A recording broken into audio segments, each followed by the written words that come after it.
Hello students, good afternoon.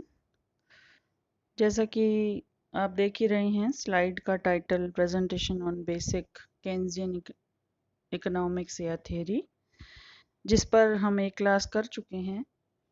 और जैसे जैसे मैं स्लाइड चेंज करती जाऊंगी, आपको याद आ जाएगा कि इस पीपीटी पे कुछ स्लाइड्स पे हम डिस्कशन कर चुके हैं।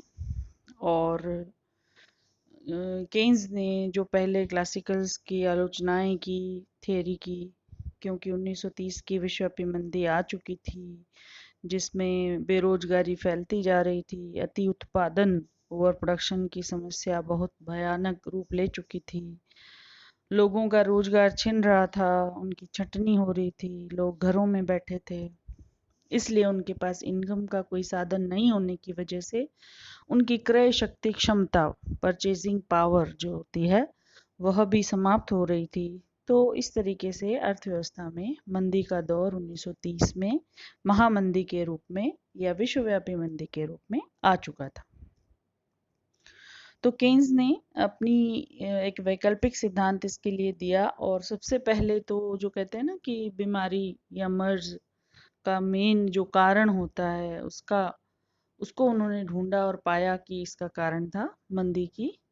जो मुख्य कारण था वह था मांग की कमी, जिसको वो इफेक्टिव डिमांड के नाम से पुकारते हैं, जिसको वो ED is equal to C plus I एक सरल मॉडल प्रस्तुत करते हैं। यदि अर्थव्यवस्था में माना दो ही क्षेत्र विद्यमान हैं तो ईडी बराबर होगी सी प्लस आई के, और यदि तीन क्षेत्र विद्यमान हैं तो ईडी बराबर होगी सी प्लस आई प्लस जी के, और यदि चार क्षेत्र विद्यमान हैं तो फिर प्रभावपूर्ण मांग चारों क्षेत्रों के मांग या व्यय की दृष्टिकोण से ED is equal to C plus I plus G plus X minus M बन जाती है। लेकिन केन्स ने एक बहुत ही अति साधारण मॉडल हमें प्रस्तुत किया कि माना अर्थव्यवस्था में दो ही क्षेत्र विद्यमान हैं तो ईडी बराबर होगी सी प्लस आई के। तो जैसा कि स्लाइड आपके सामने खुली हुई है, सी क्या है? डिमांड फॉर कंजप्शन गुड्स, ये मैं काफ़ी विस्तार से आपको समझा चुकी हूँ, और आई है डिमांड फॉर इन्वेस्टमेंट गुड्स।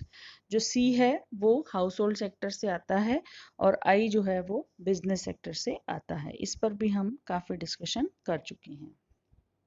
तो अल्टीमेटली लॉर्ड केन्स ने ये बताया कि बेरोजगारी को दूर करने और पूर्ण रोजगार को प्राप्त करने का एक ही तरीका है कि इस बिगड़ी हुई अर्थव्यवस्था में सरकार दखल अंदाजी करे, सरकार आगे आए और सरकार ही इस व्यवस्था को संभाले अपनी राजकोषीय नीति के द्वारा, और केंद्रीय बैंक के साथ मिलकर अपनी मौद्रिक नीति को भी इस तरीके से बनाए कि दोनों नीतियां जो है वो एक ही लक्ष्य को प्राप्त करने के लिए कार्य करे, ना कि विपरीत लक्ष्यों को कार्य करने को पाने के लिए लग जाए, तो फिर निष्कर्ष सही नहीं निकलेंगे। तो इस प्रकार से जो मैक्रो इकोनॉमिक पॉलिसी है मंदी के समय खास महत्व रखती है, जिसके दो टूल्स हैं, एक है आपकी राजकोषीय नीति और दूसरी है मौद्रिक नीति। तो मौद्रिक नीति चूंकि देश का केंद्रीय बैंक बनाता है, मुद्रा की मांग तो अर्थव्यवस्था के विभिन्न क्षेत्रों से आती है, लेकिन मुद्रा की जो पूर्ति है वो सारी की सारी जिसका नियंत्रण है वो है देश की केंद्रीय बैंक का। जबकि राजकोषीय नीति जो है वो सरकार बनाती है, जिसमें राजस्व, जिसको हम कहते हैं फिस्कल पॉलिसी, जिसमें सरकार को कैसे आय प्राप्त करनी है और किन किन माध्यमों से उसे पुनः उन्हीं लोगों पर व्यय करनी है, ये दो सिद्धांत उसमें आते हैं। तो इस तरीके से उस समय जब मंदी आ रही है उस समय सरकार रूपी संस्था आगे आए और अपनी राजकोषीय नीति, विशेष रूप से वो कहता है कि राजकोषीय नीति का विशेष रोल है इस समय, तो वो कुछ इस तरीके से उसको बनाए कि बेरोजगारी दूर हो, रोजगार का सृजन हो, और अति उत्पादन भी धीरे धीरे अर्थव्यवस्था में बिकना शुरू हो जाए, और जब एक बार मांग पुनः उठनी शुरू हो जाएगी तो वह उत्पादन तो बिक ही जाएगा, अन्य फैक्ट्रियां जो बंद पड़ी हैं वो भी पुनः चालू हो जाएंगी, और अन्य जो लोग घर बैठे हैं उनको भी काम मिलने लग जाएगा। लेकिन तब तक, जब तक ये पटरी पे गाड़ी नहीं आती, तब तक सरकार रूपी संस्था है जो वो क्या करे कि सार्वजनिक महत्व के कार्यों को शुरू कर दे, सार्वजनिक निर्माण कार्य शुरू कर दे, ताकि हर घर बैठे आदमी को काम मिल सके और वो शाम को अपने घर जाए तो वापस जाते समय कुछ न कुछ खाने पीने की सामग्री या घर के दैनिक उपयोग में आने वाली कुछ सामान घर ले जाए, और धीरे धीरे इस तरीके से मांग सृजित होने लग जाती है। अपनी द जनरल थियरी किताब में केन्स एक जगह तो इतना तक लिख देते हैं कि और कुछ नहीं तो सरकार क्या करे कि लोगों को काम पर बुलाए और दोपहर तक गड्ढे खुदवाए, और शाम को दोपहर से लेके शाम तक उन गड्ढों को वापस भरवा दे।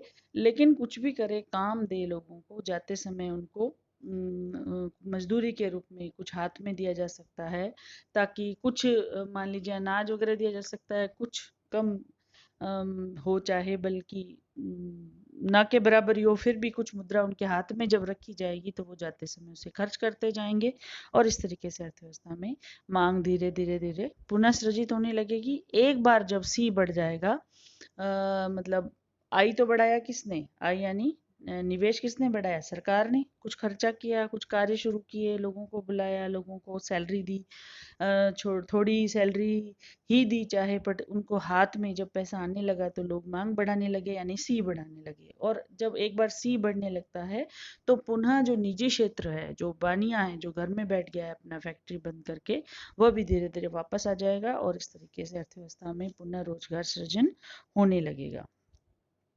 तो इस तरह की मांग की कमी की बातें क्लासिकल्स में भी एक अर्थशास्त्री रहे हैं माल्थस, मैंने बताया था आपको, उन्होंने भी इस तरह की बात की, लेकिन वो उसे पूर्णतया प्रभावपूर्ण ढंग से नहीं रख पाए, इसलिए उनकी बात पर ज़्यादा ध्यान नहीं दिया गया। ये जो चार्ट है वो है इफेक्टिव डिमांड के निर्धारण का चार्ट, जिस पे हम डिस्कशन कर चुके हैं। आज का जो अब तक की जो क्लास है वो आपकी रिवीजन होगी, एक तरीके से आप समझ लीजिए, क्योंकि मुझे मालूम है गैप ज़्यादा आ गया है, एग्ज़ाम ड्यूटी थी, 2-3 दिन की छुट्टी थी, संडे आ गया, इस तरीके से 4-5 दिनों के बाद हम जब पुनः क्लास में शामिल हो रहे हैं तो कुछ चीज़ें आपको मेमोराइज करानी ज़रूरी थी। तो मैंने आपको यह चार्ट से पहले का सारा भूमिका बता दी है केन्स की अर्थशास्त्र की, और अब ये जो चार्ट है इस पर हम पूरी तरह डिस्कशन कर चुके हैं। आपको याद आ गया होगा कि किस तरीके से प्रभावपूर्ण मांग की जो स्थापना है वहाँ होती है जहाँ एडीएफ और ASF, aggregate demand function, aggregate supply function को एक दूसरे को काटते हैं, उस बिंदु पर संतुलन स्थापित हो जाता है, और वहाँ जो आय स्थापित होती है अर्थव्यवस्था में वो निर्धारण संतुलन बिंदु वाली आय होती है, और वहाँ जो रोजगार का स्तर निर्धारित होता है वह पूर्ण रोजगार का स्तर ना होकर अल्प, यानी पूर्ण रोजगार से पहले ही अर्थव्यवस्था में संतुलन स्थापित हो जाता है, तो वह अल्प रोजगार संतुलन होता है। इसके बाद हमने इसी चार्ट पे काम किया, हम डिस्कशन किया, ये जो जितनी भी स्लाइड्स मैं खोल रही हूँ ये उसी से रिलेटेड है, जिसमें हमने लास्ट तक ये देख लिया था कि अल्पकाल में कौन कौन सी चीजें स्थिर रहती हैं तो उनको नहीं बढ़ाया जा सकता, तो अंततः सारा दारोमदार किस पे आ जाता है, निवेश पे आ जाता है, जिससे कि अल्टीमेटली सी बढ़ेगा। तो ये है डायग्रामेटिकल रिप्रेजेंटेशन, जिसमें मूल बिंदु से शुरू होती है आपकी एग्रीगेट सप्लाई फंक्शन, और एग्रीगेट डिमांड फंक्शन जो है वो मूल बिंदु से शुरू नहीं हो रहा है, वाई एक्सिस से कहीं शुरू हो रहा है, यानी कि शुरुआत में भी जब सप्लाई जीरो ही है लेकिन डिमांड कुछ ना कुछ धनात्मक व्यक्ति की रहती है। ये व्यक्ति का, जैसे व्यक्ति आए कमाए ना कमाए, लेकिन उसकी कुछ ना कुछ ऑटोनमस कंजप्शन डिमांड रहती है। तो एडीएफ एएसएफ को ई बिंदु पे काट रहा है, और वहां पर आपकी निर्धारित हो गई है प्रभावपूर्ण मांग का स्तर। कई किताबों में इसको एक अलग शेप में भी देकर समझाया हुआ है, तो आपकी किताब में जो भी हो आप उसको उस रूप में तैयार कर सकते हैं। बुक्स तो आपको अरेंज करनी ही पड़ेगी, तो वैसे भी आप देते हैं जैसे कि किताब में आपकी दिया हुआ है वैसे भी सही है, ये भी सही है, दोनों जहाँ एक दूसरे को काटते हैं वहाँ ई इक्विलिब्रियम पॉइंट पे प्रभावपूर्ण मांग निर्धारित हो जाती है, और वहीं जो है वॉल्यूम ऑफ आपका एम्प्लॉयमेंट निर्धारित हो जाता है। तो वहां आप देख रहे हैं एएसएफ फंक्शन जो है एक जेड के बाद में, जेड पॉइंट के बाद में वर्टिकली इनइलास्टिक हो गया है। इसका मतलब यह है कि उसके बाद अर्थव्यवस्था में सप्लाई को नहीं बढ़ाया जा सकता, वह लेवल जो है एनएफ है, लेकिन संतुलन जो है वो ई बिंदु पर आ चुका है। उस बिंदु पे ओ एन जो रोजगार का स्तर है वो less than full employment level कहलाता है। इस प्रकार से प्रभावपूर्ण मांग जो है स्थापित हो जाती है और वहीं रोजगार का स्तर अल्प रोजगार संतुलन वाला स्थापित हो जाता है।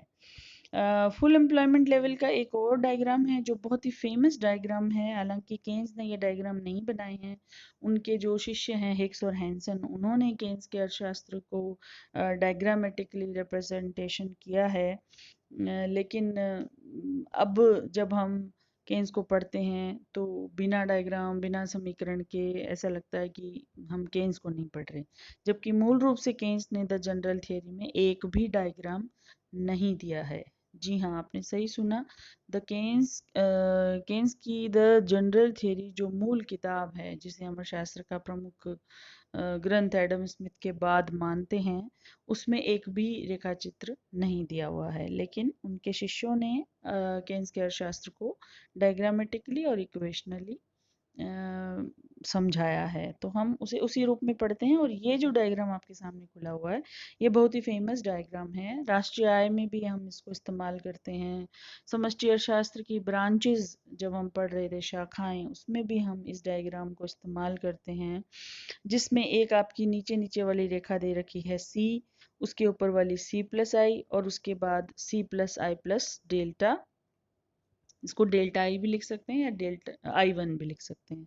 तो एक्चुअली ये निवेश में परिवर्तन हम डेल्टा आई के रूप में लिखते हैं, इसलिए इसको डेल्टा आई भी लिख सकते हैं। जबकि मूल बिंदु 45 डिग्री एंगल से शुरू होने वाली रेखा जो है वो है आपकी y is equal to C plus S, यह पूर्ति रेखा है, और सी प्लस आई आपकी मांग रेखा है। जहां ये दोनों एक दूसरे को काटते हैं ई, वहां संतुलन आय का स्तर निर्धारित हो जाता है। यदि अर्थव्यवस्था में निवेश बढ़ाया जाएगा तो उसके पश्चात आय में वृद्धि होगी, वह इस डायग्राम से साबित होता है। जैसे ही निवेश बढ़ाया है ना, तो नया मांग फलन उसी पूर्ति फलन को E1 बिंदु पे काट रहा है, जहां आपको देखने को मिल रहा होगा नीचे OY1 का स्तर बढ़कर OYF निर्धारित हो गया है। यानी फुल एम्प्लॉयमेंट से पहले ही अर्थव्यवस्था में संतुलन आ सकता है, लेकिन यदि अर्थव्यवस्था में कोई किसी वजह से बेरोजगारी आ गई है, मंदी आ गई है, तो निवेश को बढ़ाकर मांग को बढ़ाया जा सकता है। इस प्रकार अर्थव्यवस्था में फाइनली राष्ट्रीय आय का स्तर बढ़ जाता है। तो जैसे कि ऊपर लिखा हुआ है कि it is the level of less than full employment. ठीक है, तो नेक्स्ट स्लाइड पे अब हम चलते हैं। अगेन कुछ कुछ समझाया हुआ है इसमें। y equal to C plus I में c क्या है ना, c को भी इक्वेशनली, c है उपभोग फलन, इसको भी इक्वेशनली हम लिख सकते हैं is equal to C zero plus b y. कुछ किताबों में सी जीरो लिखा हुआ है इसमें, अदरवाइज ये ए प्लस बी वाई होता है। जो फेमस इक्वेशन जो प्रसिद्ध है वो ए प्लस बी वाई भी होता है, कुछ किताबों में सी जीरो प्लस बी वाई भी लिखा हुआ है। तो जो सी जीरो है सी में, यानी टोटल फंक्शन है सी, उसमें जो सी जीरो पार्ट है वो है आपका स्वायत्त उपभोग, ऑटोनोमस कंजप्शन। लिख लीजिए, आप कॉपी पेन लेके बैठा करो। जो जो समझाती हूँ, पीपीटी में हर चीज़ नहीं लिखी जा सकती है। जैसे जैसे मैं समझा रही हूँ, जैसे आप क्लास में क्लास नोट्स बनाते हैं वैसे ही आप यहाँ भी अपने नोट्स बना सकते हैं सुन के। स्लाइड तो आपके पास हमेशा ही रहेगी, अब यूट्यूब पे है तो आप कभी भी इसको खोल के देख सकते हैं, लेकिन साथ साथ नोट्स भी बनाते हैं, उसकी अपनी अलग वैल्यू है। तो सी जो कंजप्शन फंक्शन है उसमें सी जीरो जो है वो है स्वायत्त उपभोग। ठीक है, कहीं कहीं वो ए से ही डिनोट होता है, कई कुछ किताबों में उसका मतलब ऑटोनोमस कंजप्शन।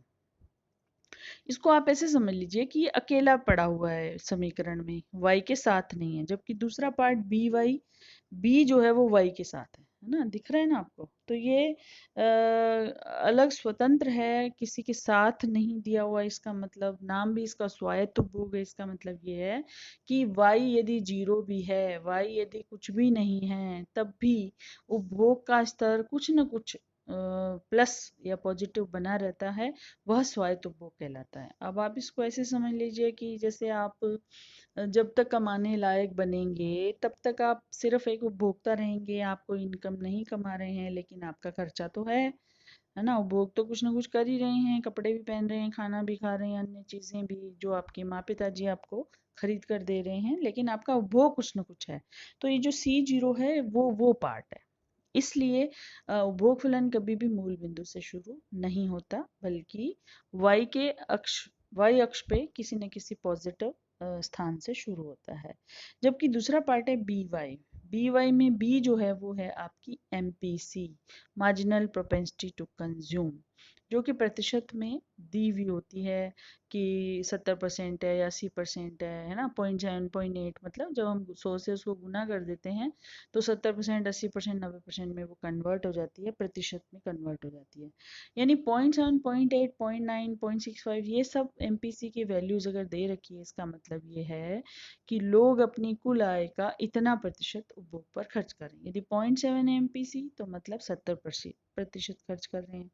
यदि 0.8 है MPC तो मतलब 80% कुल आय का लोग उपभोग पर खर्च कर रहे हैं। तो बाकी जो बच गया 0.75 यदि है तो 75% तो खर्च कर रहे हैं और बाकी बचा हुआ 25% वो बचा रहे हैं। इसीलिए y is equal to MPC और MPS होता है, यानी कि कुछ भाग बचा लेते हैं और कुछ भाग वो खर्च कर देते हैं। तो इस तरीके से व्यक्ति की आय जो है वो दोनों भागों में बंटी होती है। इसीलिए कहते हैं कि एक विवेकशील प्राणी वही है जो अपनी संपूर्ण आय को खर्च नहीं कर देता, वरन कुछ न कुछ पार्ट उसका बचाता भी है। तो इस तरीके से C0 प्लस BY में B MPC है और वो किसका कुछ अंश है, Y का, है ना। Y यदि 1 है और B यदि 0.75 है तो 0.75 गुना 1, इस तरीके से इसको लिखेंगे। तो फॉर्मूला है ये उपभोग फलन का। अब उपभोग फलन को यानी C की वैल्यू को C की जगह रखने पर हमें फाइनली y का जो इक्वेशन मिल जाता है संतुलन वाली आय का, वो है y equal to C0 plus BY plus I। यानी ऊपर वाली जो सबसे पहला समीकरण है y equal to C plus I, उसमें C की जगह हमने C की वैल्यू रख दी C0 प्लस BY और I को ऐसा कैसा रख दिया, क्योंकि अल्पकाल में जो I है वो स्थिर रहता है।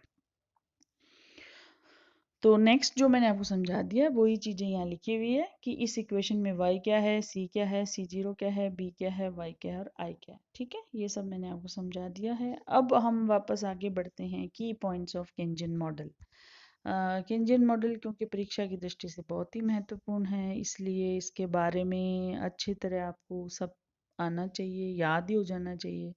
प्रश्न किसी भी तरीके से कौन से भी सेक्शन में आ जाए, छोटा बड़ा, आप उसको हल कर सकते हैं या लिख सकते हैं।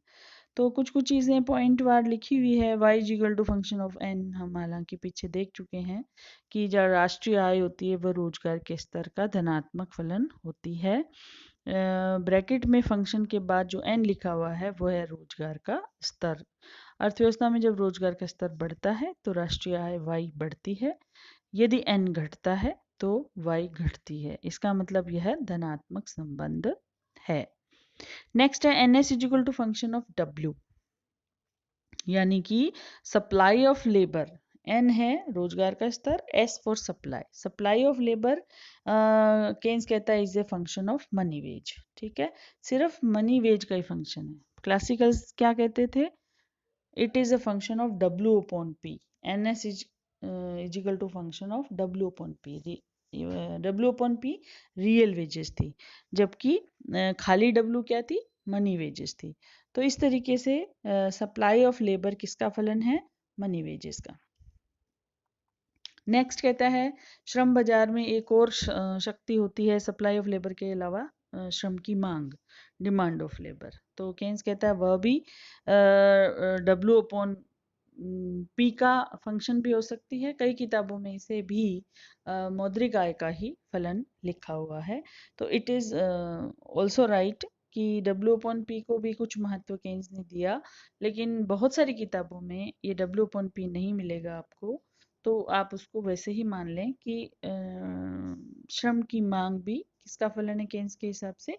मौद्रिक आय का फलन है। तो दोनों इस तरीके से जहां एक दूसरे को बराबर हो जाती हैं, या यदि फलनात्मक संबंध में यदि हम रेखा चित्र ले रहे हैं तो एक हमें गिरती हुई रेखा लेबर डिमांड कर्व मिल जाएगा और पॉजिटिव ऊपर बढ़ती हुई रेखा श्रम का पूर्ति वक्र मिल जाएगा। दोनों जहां एक दूसरे को काटते हैं वहां आपकी मौद्रिक मजदूरी निर्धारित हो जाती है।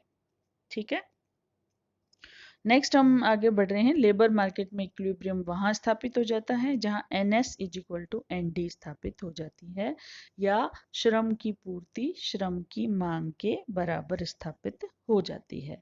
अब ये सारे रियल सेक्टर फिनोमेना देखने के बाद एक और सेक्टर है मनी मार्केट इक्विलिब्रियम कैसे स्थापित होता है।